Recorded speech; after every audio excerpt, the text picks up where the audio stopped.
زن ایرانی در همه میدانها ظاهر شده با موفقیت و سربلندی و با حجاب اسلامی. اینا رجزخوانی نیست، اینا واقعیت‌های محسوس جامعه ماست.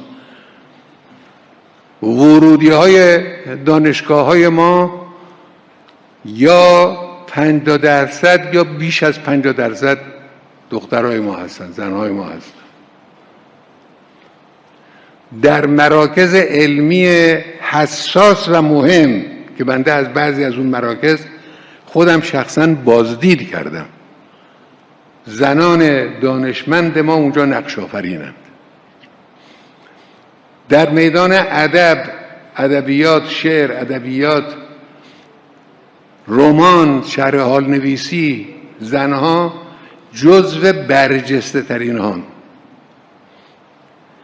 در میدان مسابقات ورزشی واقعا انسان از قدرت تحسین این شخصیت ها رو گاهی انسان نداره به اندازه که شایسته اون هستن. دختر ایرانی روی سکوی اول مسابقات ایستاده، پرچم و سرود ملی ایران رو در مقابل چشم صدها میلیون تماشاچی تلویزیون‌های دنیا بالا برده، با حجابه.